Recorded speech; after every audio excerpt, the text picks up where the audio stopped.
Morning Majlis, talking the stories that are shaping headlines. This is Pulse 95. Yes, this is Pulse 95. Welcome back onto the Morning Majlis. And we're talking about fasting and the benefits of fasting since we are now in Ramadan, and that's all we're doing right now. We're fasting. A lot of that we're doing.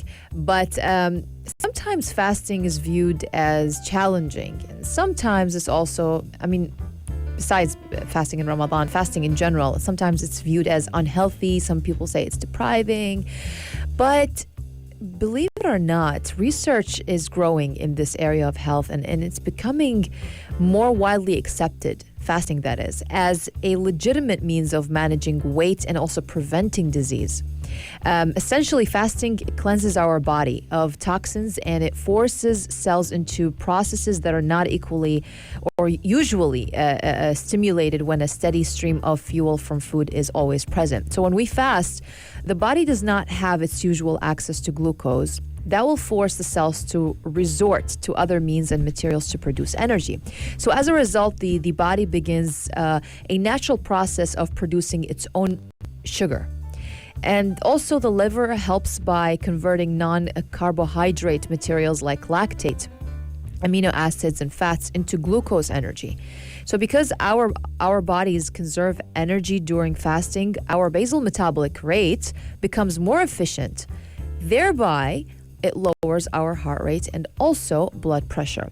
Now, another process that occurs later into the fast cycle is called ketosis. It happens when the body burns stored fat as its primary power source. And this is the ideal mode for weight loss and also balancing blood sugar levels. So that is yet another benefit of fasting. So we're talking about heart rate, we're talking about blood pressure, we're talking about balancing blood sugar levels, we're talking about fat burn.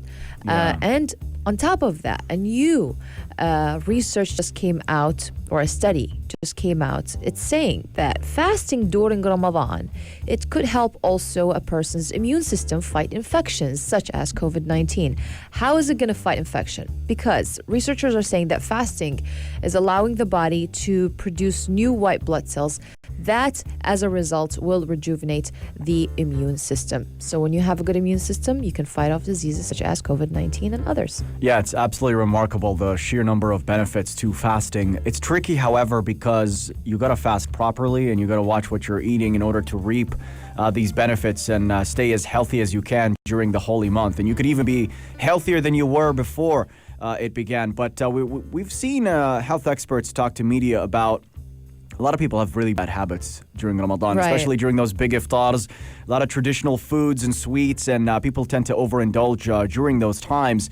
And health experts have given some advice on how to go about this in order to maximize the benefits and, of course, further boost your immune system in the fight against COVID-19. So one of the most important things is staying hydrated. If you're going to be fasting most of the day, then you're going to need to get back to your recommended water intake after iftar. So they recommend keeping a water bottle close to you at all times whenever possible. And when you're having the iftar, you could integrate some water-rich foods and fruits like strawberries, watermelon as well. And they also say to be conscious of your portions during the iftar, because if you overeat in the evening, you're going to wake up the next morning feeling tired. So they say that when you're fasting, by the time iftar comes, your body's in starvation mode. They say what you could do is you eat a date, have some water, because water suppresses the appetite. And once you eat that date, your body's going to register that as food. Then you wait a little bit more, and then when you start eating again, you're not going to be overeating. And that's how you stay nice and balanced, and you drink enough water, so you put yourself in a really good state. And that energizes the body to start producing what it needs to in order to stay safe and protected. So it's very, very tricky going about it the right way. I think a lot of people tend to overindulge when the adhan comes along, and that's not a good idea at all. That's so true. Speaking of immunity and boosting immunity, they're saying that fasting can also benefit cancer patients because a recent study with mice and cancer showed that fasting during chemotherapy jumpstarts the immune system and exposes the cancer cells. That will rid the body of old toxic cells, and replacing with new healthy ones may just be the answer. So traditionally, cancer patients have been told to increase nutrients and caloric intake while undergoing chemotherapy treatments. But this approach might now be under review. And I've heard about fasting being really beneficial for cancer patients as well. So there's just so many benefits that comes with it. Yeah, I think what they're recommending is, at least when you're done with your fasting, 2 liters of water is very important, because look, it's still hot over here. It's getting hotter, as it was 43 degrees Celsius yesterday in Elba. Looking at the other important aspects of fasting is sleep. We are massively sleep deprived, because we wake up. A lot of us will wake up for suhoor, or some of us will not even sleep the entire day and stay up till suhoor, and then go to bed and up in 3 hours back to work. And that's not ideal, because what happens then is, when you're done with your work, for however long you do, 6 hours, you come back home and nap again. Yeah. You're ruining the entire day. Your productivity plummets. And then you do the iftar and you eat a lot. And look, no matter how much we try to preach ourselves, no matter how much we try to tell others, we do indulge a lot. Because we'll think of other things. Sweets, we'll think, there's the fruit salad, let's do that as well. Because fruit salad, by all means, is the worst, to be honest. Why? Because you're mixing loads of fruit.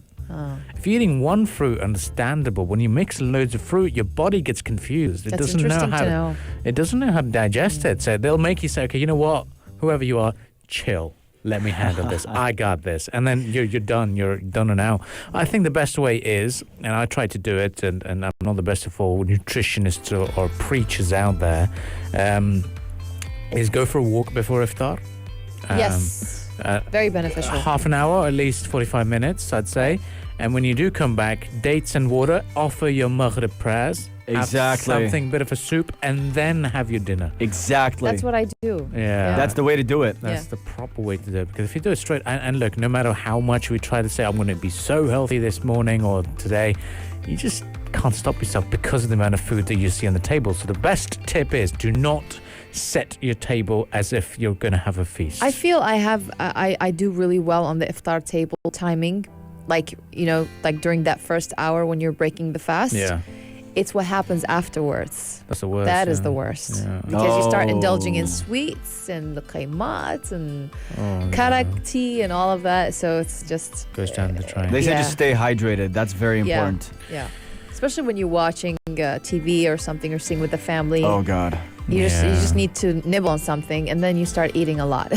For sure. Well, stay with us on the Morning Majlis. We've got the sports headlines to get you into the fitness spirits, and we'll be back right after that. Got a bit of snow patrol as well to keep you motivated this morning. Stay with us. This is the Morning Majlis, only on Pulse 95. Join the conversation with the Morning Majlis, Pulse 95. Yes, you can join the conversation, and we're talking about all things Islam and Quran in line with the holy month of Ramadan being here now. That's it. Well, His Excellency Sheikh Sultan bin Mohammed bin Ahmed Al Qasimi, chairman of Sharjah Media Council, His Excellency paid a visit to the Holy Quran Academy in Sharjah on Sunday. Well, His Excellency had a lot to say. He was astonished. He said this was a unique institution that celebrates many Quranic treasures and plays a key role in reflecting the glorious history of Quranic studies, recitations, and the most prominent Quran reciters in the Arab and Islamic world. Now, this visit came by the Sharjah Media Council's members to the Holy Quran Academy, as I said, on Sunday, including His Excellency Dr. Khalid Al-Midfa, chairman of Sharjah Media City Shams, His Excellency Muhammad Khalaf, Director General of Sharjah Broadcasting Authority, Tariq Said Alai, Director of Sharjah Government Media Bureau, and also Hassan Al-Mansouri, Secretary General of the Sharjah Media Council. So, speaking on this occasion, Sheikh Sultan bin Ahmed Al Qasimi lauded the relentless efforts exerted by the Holy Quran Academy members and staff in preserving the Quranic treasure and rare collections, which constitutes a distinct religious and scientific edifice in the Emirate of Sharjah. And he also pointed out to the remarkable role of the academy that is not limited to just taking visitors on a tour to view and appreciate its various manuscripts and pictures, but also, or rather, it presents itself as an integrated hub embracing various intellectual and also scholarly activities dedicated to Holy Quran sciences. Yeah, and the Secretary General of the Holy Quran Academy, Sharjah Tahir, welcomed the visitors and gave them a tour of the establishment. He highlighted its unique architectural design and the criteria chosen in the building process. And he also showed the rare manuscripts and appreciated the keenness of His Highness Sheikh Dr. Sultan bin Muhammad Al Qasmi, Supreme Council member and ruler of Sharjah, for his endless support in preserving these important historical collections and showcasing the evolved process of it over the ages. The chairman of the Sharjah Media Council, Sheikh Sultan bin Ahmed, also toured the entire academy and met with the readers at the Global Electronic Readers section, where he was briefed on how they work and how they participate from various parts around the world. This academy includes 27 Quran reciters and readers. He also visited the radio and TV studio of the Holy Quran Academy, and he acquainted himself with the academy's facilities and activities that cover a wide spectrum of Quran science. Yeah, it also included a visit to the Scientific Library, the Museum of the History of the Quran, writing from the 1st century to the 15th century Hijrah, the Museum of Anecdotes of Qurans, and the Famous Reciters Museum, which displays the collection of the most famous reciters from the Arab world, the Museum of Al-Kaaba, and the Curtains of the Noble Prophet's Chamber.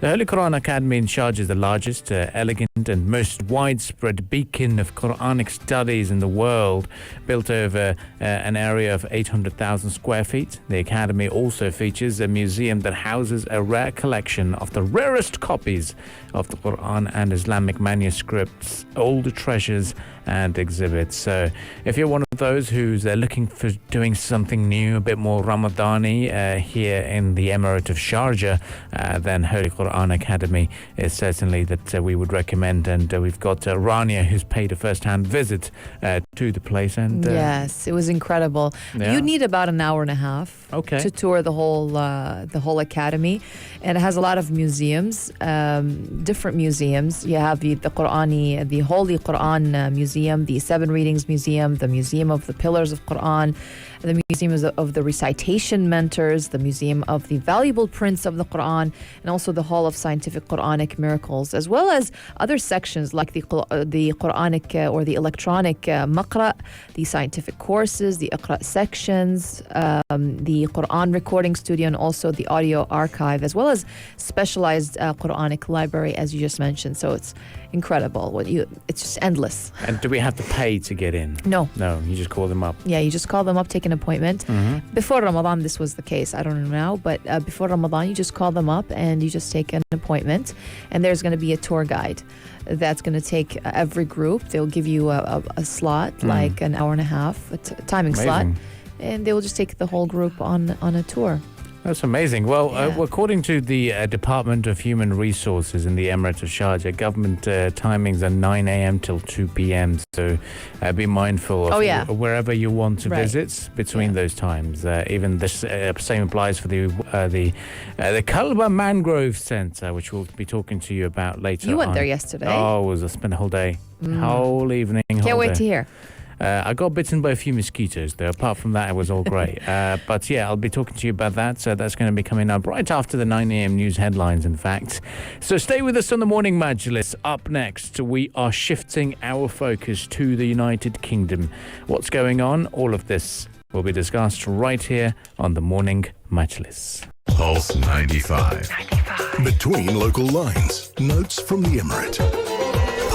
Well, on Sunday, His Highness Sheikh Dr. Sultan bin Mohammed Al Qasimi, the Supreme Council member and the ruler of Sharjah, actually went on a visit to Kelba.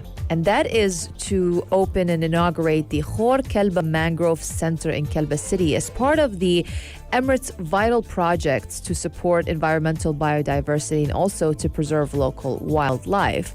And His Highness indicated that Khor Kelba Mangrove Center, it contains many diverse organisms that Environment and Protected Areas Authority has worked to preserve and also provide the appropriate environment for their proliferation and also the continuity of their survival, whether on land or marine.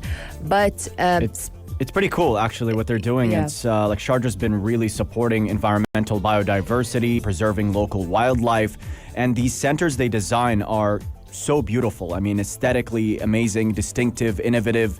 And this particular center is inspired by the seashells, by the sea hedgehog located in the reserve in a symbolic simulation of the environment that the center works to preserve with all its components. So remarkable projects here in the Emirate. it is. And yesterday, Abdul Karim, you went on a mini road trip to Kelba? I wouldn't say a mini road trip. I think this is the biggest road trip I've done in the country. No way. It's a very long road. It's not. How long was it? Like going there, you need at least an hour and a half. From Sharjah. Sharjah? Yeah, Wow. I mean, they say the motorway is 1 hour, but when you get to Kelba, you have to navigate and get to the Kelba Mangrove Center. Yeah. So the best way is as soon as you end the Kelba Road, big roundabout, Google Maps will tell you go right towards Oman. Don't do that because that's a silly idea. Turn left. There you go. You have a tip from Yeah, Abdul Karim. exactly. I ended up out the border.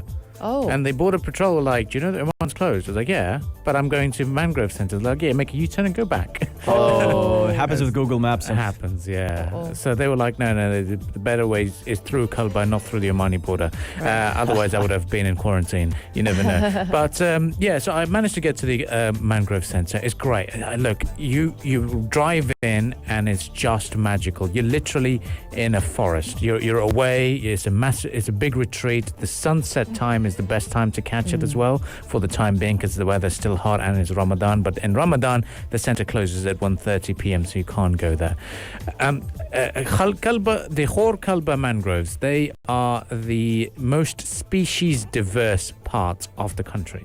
You find loads of species there, loads of different animals there. So, before 2012 was a public place. People would go there, chill, barbecue, throw bottles or wherever, and then the wildlife and the habitat was dying. So the EPAA protected that zone, and then they made it into this mangrove center. Since then, over 200 turtles now call it home. The sand gazelles are back. And we've got the kingfisher birds that are the most critically endangered, and this is the Arabian collared kingfisher bird. They call the Khor Kelba their home. Their only home. It's the only breeding ground, and around 140 of them are in this mangrove area. There's a wonderful walkway which is the most Instagrammable spot, and we were filming with a drone, so I'm really looking forward to creating an Instagram reels on this place. But yeah, you walk through the forest, you feel lost. You don't feel like you're in the United Arab Emirates. Literally, Wow. yeah. I saw the pictures, yes. It's incredible. Yeah, you should catch it on the Insta stories Yeah. of Pulse 95 Radio if you haven't seen it. So when I went down there to understand a bit more about the work they were doing, I spoke to, first up, the scientific researcher there, Maitha Al-Qaidi, and I asked her saying, okay, can you tell me what's going on in this place? And this is what Maitha had to say. All right, Maitha, thank you for joining us here, and what a wonderful location that we've got out here in Khor Kelba. Talk to us about the studies that your team has been doing as you and as a researcher as well. What's been the most fascinating discoveries that we've found? The most famous species that we discovered and studied as scientific researchers was sea turtles, especially the green turtles, and we made a lot of studies theoretically and practically in the labs like necropsy to discover the reason of death so we can protect them in our region. We also made another important study about kingfisher, and is a rare subtype bird and is genetically different from other birds in the world, and is only live on Khor-Kalba Garb. At 2018, we made a special study and we discovered a rare type of cucumber sea called Holothurias capra in UAE, specifically in Khor-Kalba Mangrove. And now we are making a lot of studies and researches, and we work a lot in labs to protect this precious species. Okay. So what we understand is that this place was closed in 2012 for more scientific research, for people such as yourself to learn a bit more about this place. So what's happened over the last decade? Okay, at the last decade, Gurun Place was open place for enjoyment, where people can come and see the nature. And after that, specifically at 2012, the scientific researchers and the scientists in environmental protected area in Sharjah discovered a huge amount of rare precious species, like a lot of sea animals, turtles, birds, and plants. And they want to protect them for the next generation. So they decide to reestablish the place and put all of their efforts to protect the species. And now at 2021, this is a place called Khor-Kalba Mangrove Center, where all visitors can come and see the precious species in a new, fantastic way. And what's your favorite species over here? It's going to be very difficult to answer this, but which one have you enjoyed working the most with? Of course, the kingfisher. Kingfisher, Yeah. okay. And why is it important to know about the kingfisher? Because what we know is that it's very rare, Yeah. and there's only 140 over here. It's very rare, and it is subtype and genetically different from any other birds in the world, and it's only found in Khor-Kalba. We also spoke to Sheikha Al-Marchada. She is from the centre. She works down there and within the administration team, and gave us a little bit of a tour and understanding in terms of what people can expect, and as well as the timings for the holy month of Ramadan as they conclude at around 1:30. So this is what Sheikha had to say. All right, Sheikha, talk to me about, when people come here, what can they see and expect to walk away with? How many different sections are there, and what is the story behind the centre? First, the interesting part in our mangrove center is the walkaway place, because rarely we have this walk aside in Kalba. So I think most people will come here for that point. Then the Ghazal, Al-Reem Ghazal. Most people don't know that we have a Ghazal Reem here, because in their mind they are thinking that it is just crabs and fish. So they will be surprised. And they will be surprised about the too many birds that we have, like the kingfisher and others. So, and they will be surprised about the information that they will hear about the information about the crab, I think, because we have so many kind of them. Also about how the mangrove trees is saving the carbon, how mangrove center is converting the carbon to a beneficial gas in the air. So I think that it will be interesting for them. Also there is a studies they will be surprised about is the salty plants. They will be surprised about the salty plant because they are saving the carbon more than the mangrove trees. Yes, this will be a bonus point for the mangrove center. Okay. Now, what we need to know is there's going to be Ramadan timings as well, so people should be aware of that. But what would the timings be? And then afterwards, great place to explore, isn't it? In Ramadan timing, it will be 9 to 2 p.m. So after 2 p.m., it will be closed. So people should be hurry up in morning. Okay. And then when they come up here, and you're expecting the busy season to be in the winters, and how much time should people spend in this center? In the winter, you mean? Mm-hmm. In winter, I feel they will come morning and will be out at 6 p.m. totally. Like there will be a cafe also. There will be resting room there, and there is a mosque. So it is a full package for them inside the mangrove center. Certainly is a full package and worth checking out. And they'll soon be opening their restaurants and cafes, so that's going to make things easier for people to go down and explore. But if you are planning on going to explore, do so before the weather gets too hot, and it's certainly going to be well worth a visit. Well, stay with us on the Morning Majlis. We shall return with more discussions, and up next we'll be talking to you about Ramadan and its benefits. Stay with us. This is the Morning Majlis, only on Pulse 95. If you liked this episode of the Morning Majlis, drop a like and subscribe. 95. Be sure to follow us on Instagram for all our daily updates and top stories. Pulse.